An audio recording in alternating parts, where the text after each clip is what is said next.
O Arboleda convocado lá para o Equador, hein?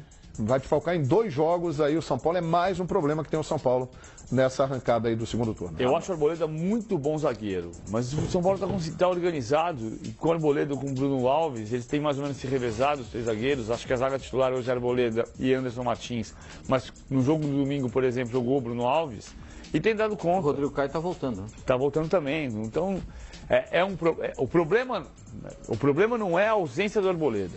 O problema é essa maldita data FIFA que o Brasil não consegue respeitar. Exatamente. Que é o X da questão, o mesmo problema que o Flamengo pede o adiamento do jogo da Copa do Brasil. Por quê?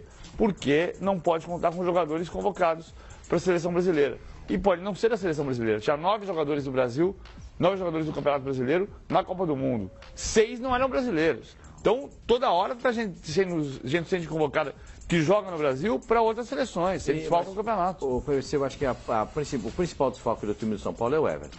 Hoje é, sem dúvida. Para mim, o Everton é o principal jogador de São Paulo. Acho que o São Paulo vai sentir bastante. Apesar de que a gente mostrou quando a matéria do Fernando Caetano estava sendo apresentada, a partida do São Paulo contra o Corinthians, quando o Reinaldo fez aquela dobradinha de laterais esquerdos, como disse o Rodrigo Bueno há pouco. Eu acho que aquele jogo foi emblemático, porque com 2 laterais esquerdos e o Reinaldo mais adiantado, ele faz aquele golaço, que a bola bate na trave e acaba entrando. Ele fez 2 gols naquela partida, né? Teve aquele frango do Cássio. É mais um teste legal pro Aguirre, né? A gente falou aqui, quando eu estava comentando sobre o Loss, que o Aguirre, nesse campeonato, tem feito muitas modificações. O São Paulo jogou desfalcado contra o Cruzeiro no Mineirão. O São Paulo tinha 3 desfalques de titulares naquela partida. Ele apelou para garotos, jogou Araruna, lateral direito, jogou o Luan, né? Foi a primeira viagem. Nesse jogo do Ceará mudou o volante, botou o garoto das categorias de base de volante. Que já tinha jogado ali contra o Cruzeiro. A gente lembrou do jogo do Corinthians, que ele não tinha o Everton, né? E por isso que eu acho que vai ter essa repetição. Só que dessa vez ele tem um problema dobrado, porque ele não tem o Everton e o Nenê. Por exemplo, o São Paulo não tem o Jusilei. Ali o São Paulo consegue se resolver. Assim como falou o PVC na zaga, não tem o Arboleda. O São Paulo tem ali outras opções boas. Bruno Alves, Anderson Martins, agora até o Rodrigo Caio voltando eventualmente. O São Paulo agora tem o Liseiro de volta, né? Ele com suspensão, e a gente tá vendo volta. ali, ó, o Lucas Cal, que é do São Paulo, está sendo emprestado, que é zagueiro, está sendo emprestado ao Vasco da Gama. Jogador de 20 anos, 1,86 m, que nas categorias de base até frequentou bem a seleção brasileira, mas não teve chance no time principal do São Paulo. Agora foi ainda é novidade, né? Porque a gente tem a janela de transferência de muitos lugares agora. O Paulinho Boia do São Paulo está saindo também, empréstimo. O São Paulo está emprestando muito dos seus Portugal, garotos. Paulo Boia. Muito dos seus garotos. O São Paulo está dando o jeito de rodar, já que não vai aproveitar. Mas na zaga, o São Paulo tem peças de reposições boas. Na volância, como agora é moda falar, o São Paulo também tem. E centroavante. Então o Jusilei está suspenso, volta o Liseiro e o Hudson, que não está treinando, está com os problemas, mas acredito que até o domingo deve jogar. Joelho, né? Problema de joelho, está assistindo 2. Agora, quando você perde o Nenê e o Everton, realmente o Aguirre vai ter que tirar alguma coisa da cartola. E quase tudo que ele está fazendo de improvisação, de mexida, ele tem ido bem. Nesse jogo contra o Fluminense, ele vai ter de novo que fazer alguma coisa. Tem o Everton Felipe agora. O Everton tá aqui, a gente concorda, né? Tá num patamar, né? Mais elevado. Fez muita falta, tá fazendo muita falta pro Flamengo, a gente concorda também. Se o São Paulo se desajustar com a ausência aí do Everton, aí a gente pode, sem medo de errar na análise, dizer... Pelo menos 3 semanas, não, fica fora. O que eu tô dizendo é o seguinte, se o São Paulo não conseguir, com o elenco que a gente considera que é bom, colocar um cara que no lugar do Everton, que consiga manter um nível parecido, aí eu vou chegar à conclusão que o Everton é o melhor jogador do Brasil. Porque, o cara saiu do Flamengo. Os rubro-negros choram até hoje. O São Paulo é líder do campeonato. O líder do campeonato com ele. Ele joga contra o ex-clube e faz gol importante no Maracanã. Agora tá fora. Eu queria saber o tamanho desse cara, porque em alguns momentos, às vezes eu acho que eu exagero quando eu elogio muito um jogador e exagero quando critico bastante. Aí eu vejo o Romero de um lado e o Everton do outro. Será que o Everton é tudo isso realmente que eu acho que ele seja? Eu acho que é. Ele foi o muito melhor bom jogador. Para mim, Pra mim é a melhor contratação. Não foi pra seleção. Foi o outro, que é bom também. foi o melhor jogador do primeiro turno. Ele consegue aliar... Quem? O Everton? O Everton, pra mim foi. Ele consegue aliar um bom número de gols, ele é o terceiro artilheiro, ele só fica atrás do Nenê e do Diego Souza, e é o líder de assistências do campeonato. E você vê, mesmo em jogos em que o São Paulo não tá tão bem, ele é um motorzinho. Ele joga bem. Como taticamente... tem jogador que você fala assim... Lembra o Danilo do Corinthians? Taticamente é muito bom. Tem jogo que a gente nem via muito. O Danilo mas não fez gol, não deu assistência, mas ele faz isso. Ele é taticamente muito bom jogador, mas ele participa em muitos dos gols da equipe. Ou fazendo gols ou dando assistências. Ele realmente é um jogador difícil de substituir. O Reinaldo, até por ser canhoto, tem uma vocação ofensiva, apoia muito bem, como nesse gol decisivo aí que ele fez contra o Ceará, a jogada do Reinaldo. Acho que é o cara mais capacitado para tentar fazer essa função lá lado esquerdo. Ele tem poder de marcação, poder de apoio, mas não é o único problema do São Paulo. Como eu falei, vai ter que substituir o Nenê. Aí tem o Shailon, que é um jogador com potencial, mas que muita gente deve ser questiona. Pode ser o Everton Felipe, que agora já é uma opção. É que o Everton Felipe está chegando. Outra opção, fazer o que ele fez com o Ceará.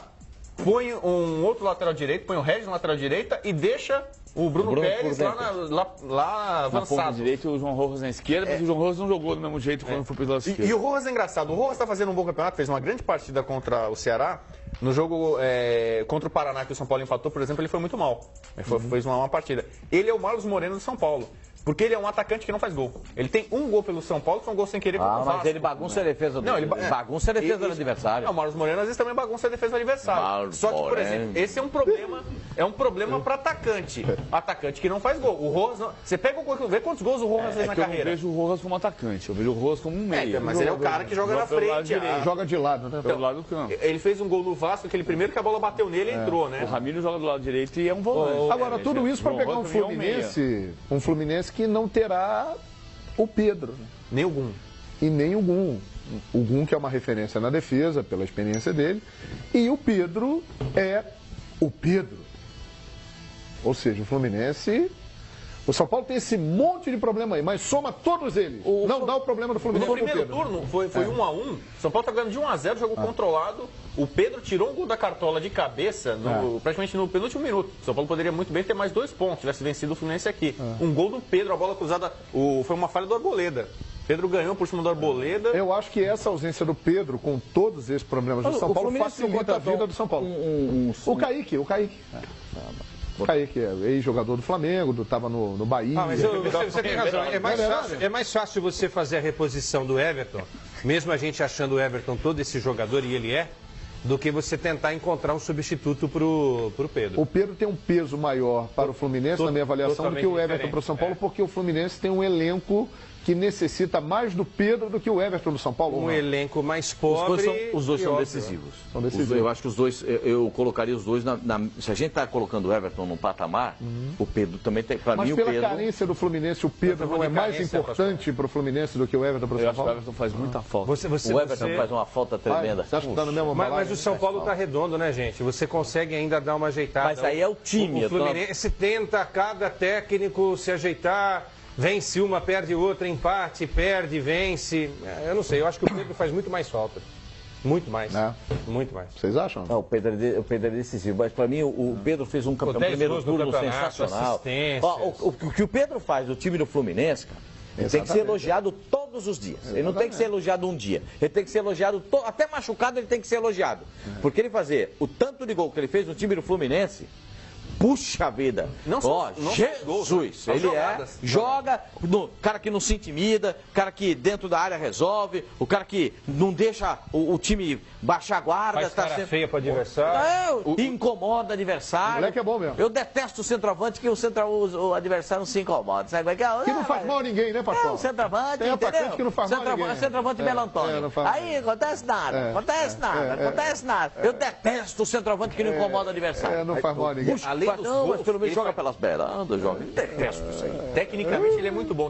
Tem um lance, o Tite estava acompanhando e o Tite falou, nossa, ele joga muito. Que ele deu tipo uma caneta na área, foi no Maracanã que ele contra o Inter. Jogo que o Fluminense perdeu, tomou um passeio. Pra esquerda depois. E ele a solução que ele dá pra jogada, você vê que ele não é aquele centroavante fixo, poste, cone, como ele tem recursos, um cara refinado.